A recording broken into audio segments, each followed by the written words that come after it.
Site, she is being charged with promoting contraband and two separate counts of trafficking heroin, meth, along with other drugs. In an interview with the Moorhead News, Jailer Wes Cold Iron said that they would do whatever it takes to ensure the safety and focus on the correction of the inmates. For NewsCenter, Drew Spangler. The case remains under investigation by the Round County Sheriff's Office. A Kentucky man has been arrested by Kentucky State Police on accounts of animal cruelty. 67-year-old Randy Skaggs of Elliott County was arrested last Thursday following an investigation that took place after several complaints had been made. During the investigation, officers found several animals that had not been vaccinated against rabies. Skaggs was charged with 179 counts of cruelty to animals and 170 counts of dogs to be vaccinated against rabies. Skaggs was taken to the Big Sandy Detention investigation. Ashland police have released the name of the suspect who is currently armed and dangerous. Frank Jolliffe Jr. is wanted for fleeing and wanted endangerment. Police say he's also wanted for questioning related to an attempted murder of an Ashland police officer. The Ashland police attempted to perform a traffic stop but ended up in a vehicle pursuit that was followed with an on-foot pursuit. Shots were fired at the pursuing officer during the chase. The officer was not harmed. No arrests have been made, and the Ashland Police Department is looking for any information regarding the suspect. St. Clair Regional Medical Center's founder, Sister Mary Jean Francis, passed away on March 17th. After receiving a degree as a registered nurse in 1961 from St. Francis Central School of Nursing, Sister Jean was one of the original sisters of Notre Dame who came to Moorhead in 1963 to help open St. Clair. In 2012, she was recognized for her commitment to the community with the Oral L. Klein Award from the Moorhead-Roane County Chamber of Commerce. In 2016, she was recognized again with the Difference Maker Award by Congressman Hal Rogers. She retired in December 2016 and after more than 45 years of service at St. Clair.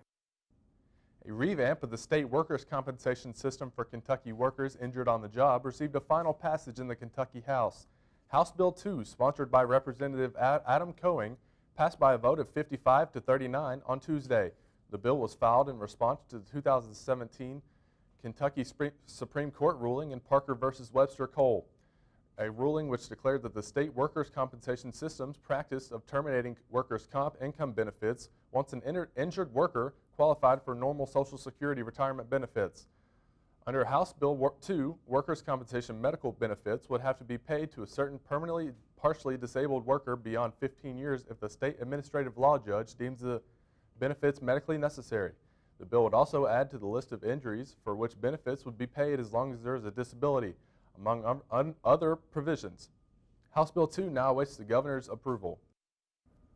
A crash early Wednesday morning took the life of an Elliott County man, according to police. Roane County Coroner John Northcutt says 45-year-old Anthony Atkins was traveling on Brown Ridge Road when he lost control of his vehicle and struck a tree. Officials pronounced Atkins dead at the scene. There were no other vehicles involved in the crash, and Atkins was the only person inside. Now for a quick look at weather. Kyle, what can you tell us? Well, coming up in the next week, maybe the next week and a half, we'll be seeing a lot more of rain, just rainy, cloudy all week long. Possible flooding up in the next few days, so be sure to watch out for that. Thanks, Kyle. Stay tuned. NewsCenter has more after the break. Hey, nice shirt. Where'd you get it? Thanks. I got it at the bookstore. They gave it out to the first 750 students to pick up an online order. Nice. And if you wear it to a home game, you get a free soda and a concessions discount. Sweet. I'll have to go to more games now. I hope I see you there.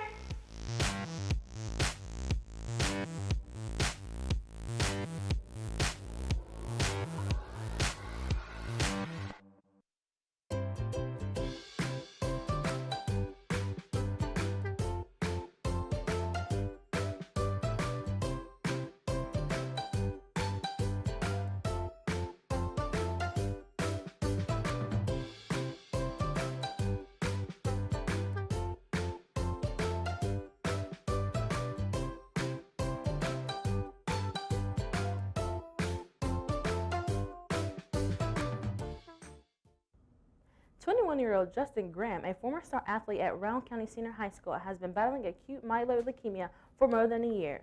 Dozens of supporters formed a circle at Harold White Lumber Yard earlier this month with their orange Team Justin t-shirts on to pray for Justin's recovery and to offer his family encouragement. Earlier this month, Justin's father, Charlie, provided the thousands of followers of Justin's fight with some much-needed good news that a treatment Justin received had a positive effect on the cancer. A GoFundMe page has raised more than $25,000 to help the Graham family with medical bills. You can donate to support Justin's battle at GoFundMe.com by looking up Justin Graham or at any Kentucky bank. Many people have also posted on social media using hashtag Team Justin to show support. A Morehead State Craft Academy student was among 4 Kentucky high school students to win the 29th Annual Secretary of State Essay Contest.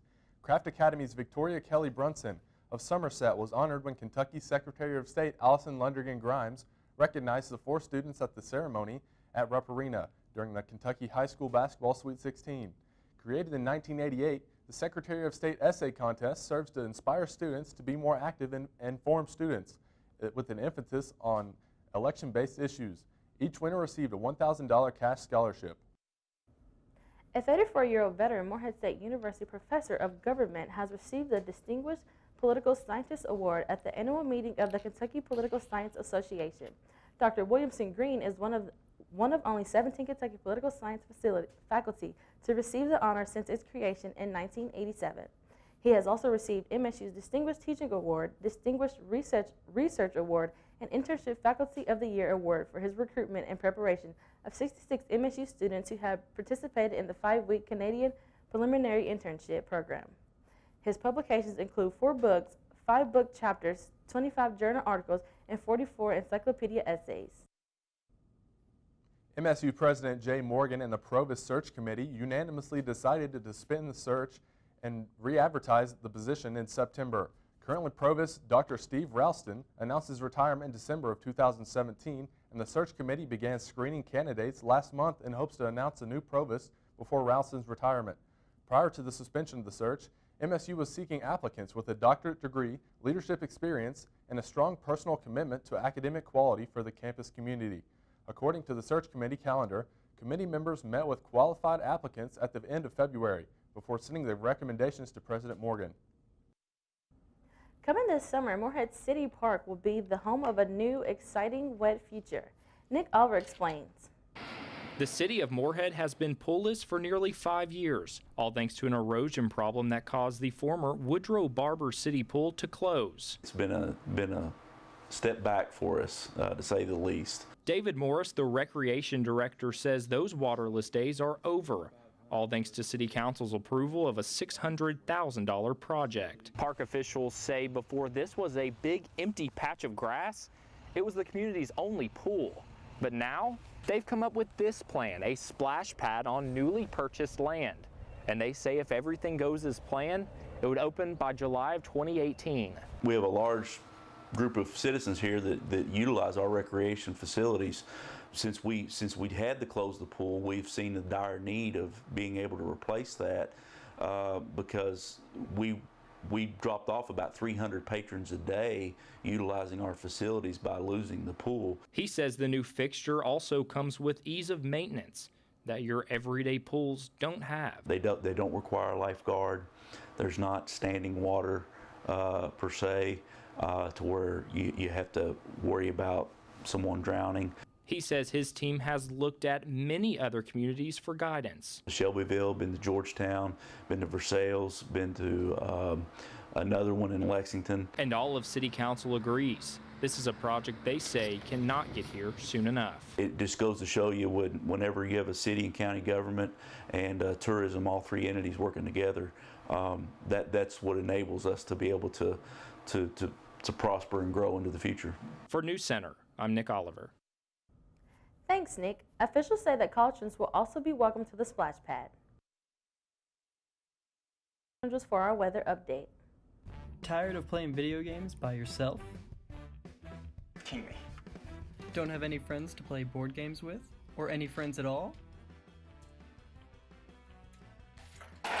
Then come join the Morehead State gaming community every Tuesday night at 7 to enjoy board games, video games, and more.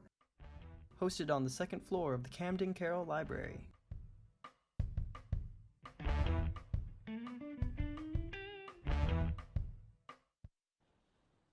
It never gets old, huh? Nope. Kinda makes you wanna... Breaking a song? Yeah? I love the sunset. I love Eagle Lake. I love the forest. I love when the Eagles play. I love the campus. And all its sights and sounds. Boom-de-yada, boom-de-yada. Boom-de-yada, boom-de-yada. I love philosophy. We love diversity. I love English. And all its weird words. I love the music. And all its melodies. Boom-de-yada, boom-de-yada. Boom-de-yada, boom-de-yada. I love fraternities. I love sororities. I love to draw things. And all the athletes. I love Moorhead. It's such a pretty place.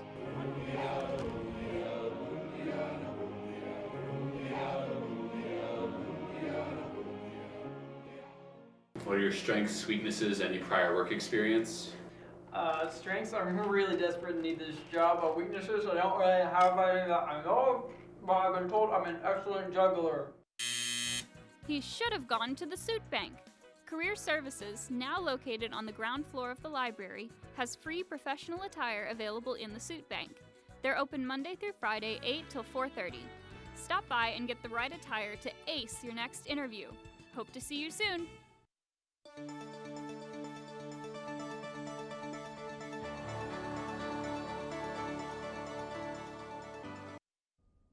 I'm Kyle Blankenbuehler giving you your weather forecast. Your current conditions, it's about 62 degrees, constant rain, humidity at about 86%, and winds around 12 miles per hour. Taking a look at the record temperatures, in 1998 there were highs around 89 degrees, and in 1960 lows around -9. Your normal highs for this time of year are 54 degrees, and normal lows are around 30. Taking a look at the temperature map, you can see over here in Bowling Green, Louisville, and down over in Paducah, you can see it's generally about the same, around 62 degrees. Same can be said for up here in Frankfort. Taking a look at the other side of the map, you can see it warms up a bit here down in London and up further in Moorhead, and warmer in Ashland at around 70 degrees. Taking a look at the live radar, you can see there's rain coming up all through the western part of the state and moving more over to the east, as you can see, kind of closer over towards Moorhead, coming through that way a bit. Very cloudy, very rainy all throughout the state. For tonight's forecast, very cloudy, lows around 42 degrees and a 90% chance of rain, sunset around 7:54 p.m. Now, taking a look at tomorrow's forecast, once again, rainy, highs around 50 degrees and sunrise near 7:24. Now taking a look at the 7-day forecast, you can see here on Thursday, rainy, flood threat, very likely, chance of rain at 100%. On Friday, 54 degrees, a few chilly showers.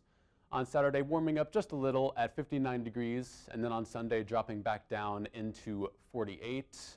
On Monday, you can see even cooler at 47 degrees and a very, very nasty looking morning. I've been Kyle Blankenbuehler with your weather forecast. Coming up next is Olivia.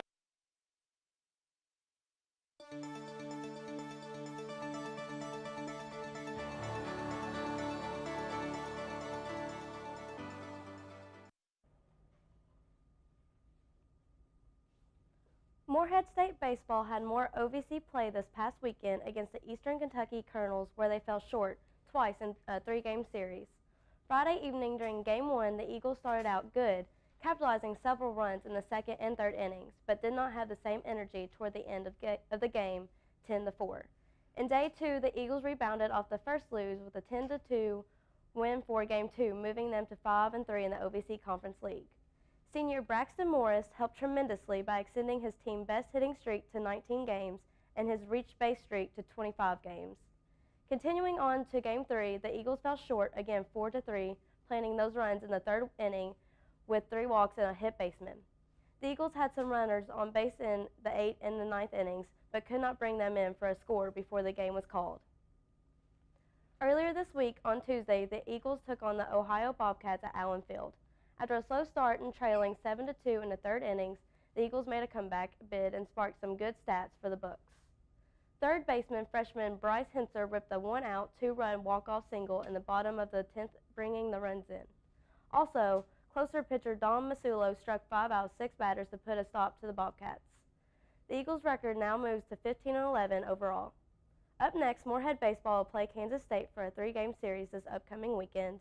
You can listen and watch live at statbroadcast.com. The Lady Eagles had their first OVC conference play of the season this past weekend with a doubleheader against Austin Peay. Falling behind in both games, the Lady Eagles did not get many runs recorded, even though they battled back to the tie game in the 5th inning of Game 1 and the 3rd inning in Game 2. Head coach David Williams said his team did not give up and did a really good job at executing the game plan. But Austin Peay was there fighting to get ahead and game out the better team, leaving the score 3-1 for Game 1 and 6-2-3 in Game 2. The games for earlier this week on Monday against Murray State have been postponed till further notice due to weather. The Lady Eagles have more OVC play coming up this weekend against the Tennessee State Tigers at University Field. You can watch live at ovcdigitalnetwork.com and visit msueagles.com for updates and more. The University of Kentucky pretty much had a red carpet laid out to enter the Final Four, but UK lost to Kansas State 61-58 in the Sweet 16 last week. A big upset to everyone due to the fact it should have been an easy ride, but the Wildcats blew it big time and will not advance to the Elite Eight. After Coach John Calipari, they went out and did the opposite, and you could tell Kansas wanted it more than those Wildcats. P.J. Washington, who usually put above average points on the board, was only 8 for 20 from the free throw line, and that stat alone shows how UK blew it.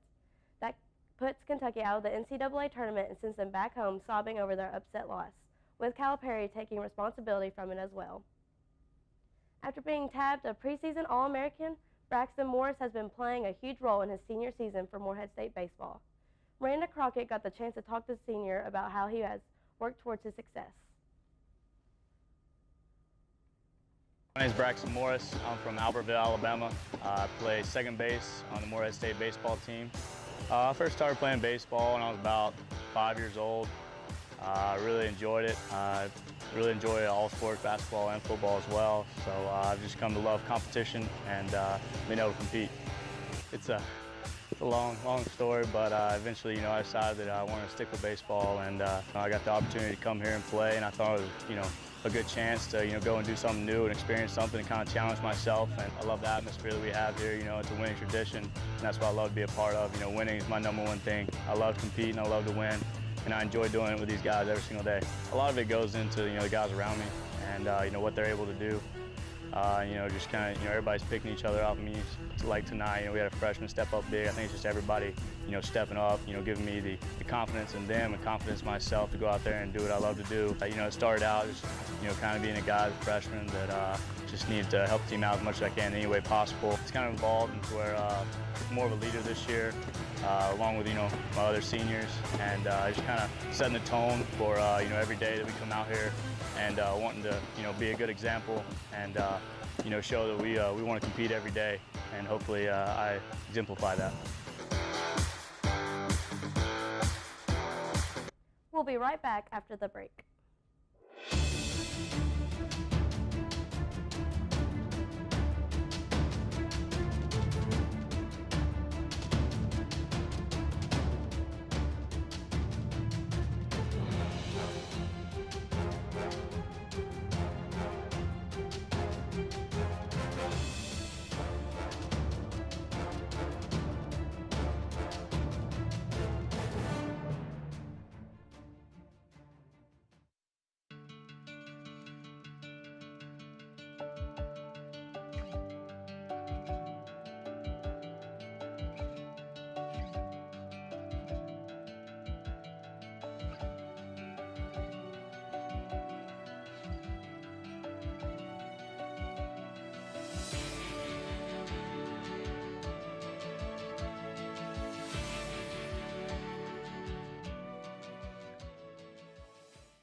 A woman accused of helping her husband plan a mass shooting at a Florida nightclub is on trial in Orlando.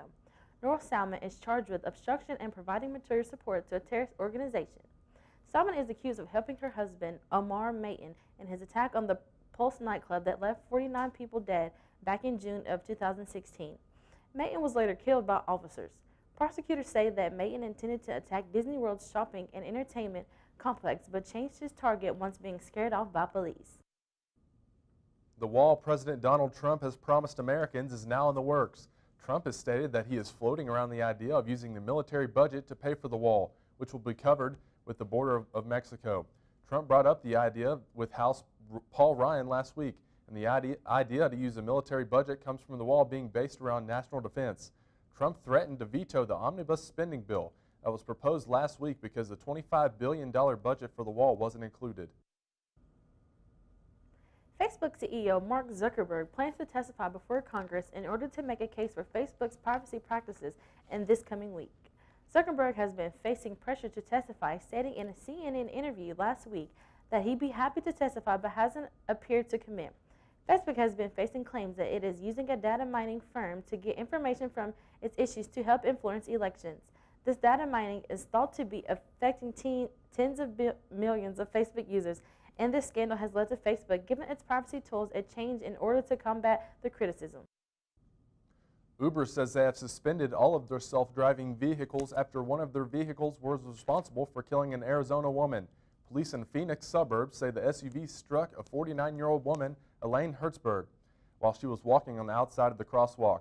The National Transport Safety Board says a team of specialists has traveled to the scene to study the crash and what led to it.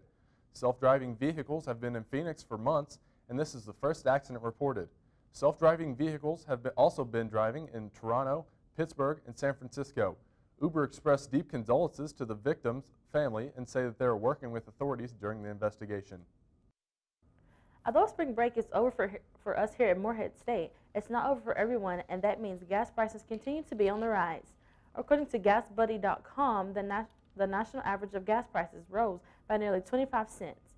In Lexington, gas prices saw a 32-cent spike from the beginning of last week to the end.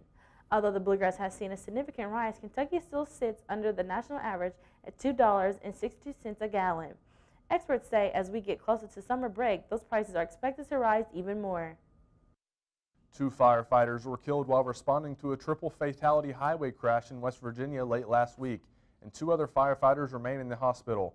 Assistant Fire Chief Michael Edwards and Lieutenant Thomas Crego were honored by over 50 people across the country with a wreath-laying ceremony.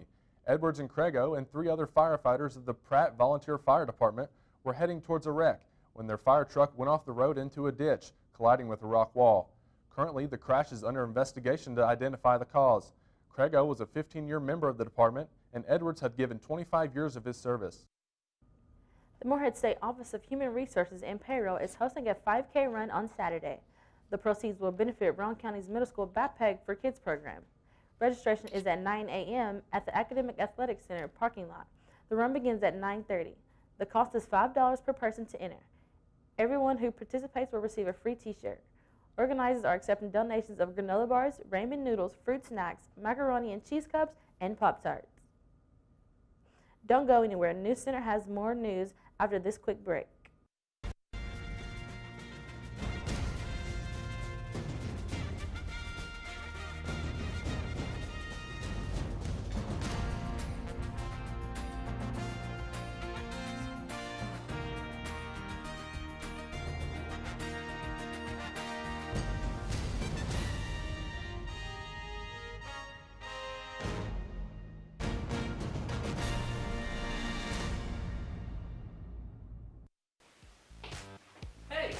Nice shirt. Where'd you get it? Thanks. I got it at the bookstore. They gave it out to the first 750 students to pick up an online order. Nice. And if you wear it to a home game, you get a free soda and a concessions discount. Sweet. I'll have to go to more games now. I hope I see you there.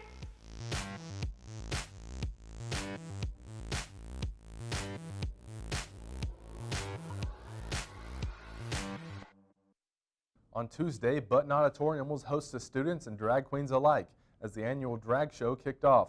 NewsCenter's James Daniels was there.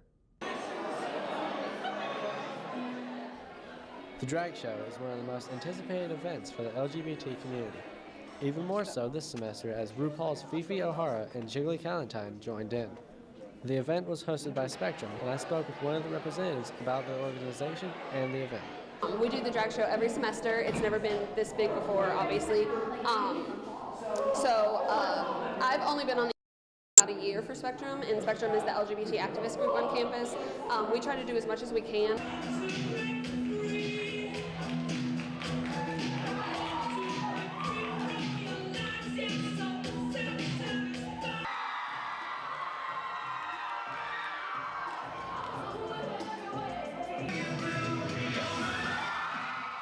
The drag show will return in the fall, and Spectrum also talked about doing another event here on campus.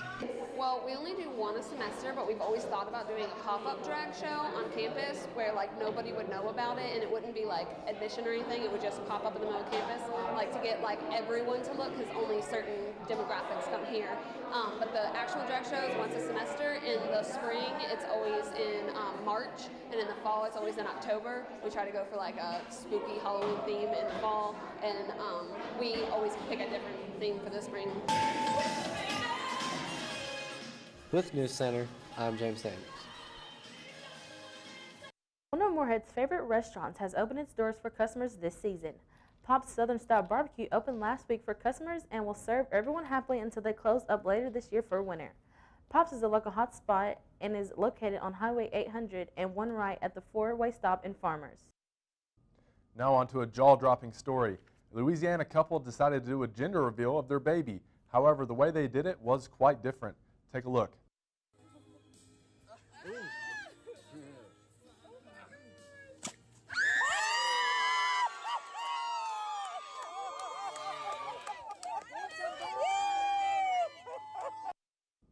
The father, Mike Kleibert, is an alligator wrangler and a trainer who runs Kleibert Turtles and Alligator Farms.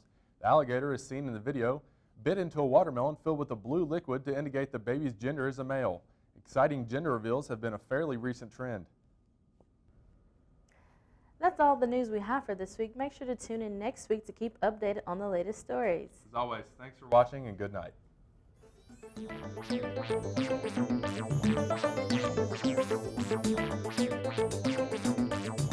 you.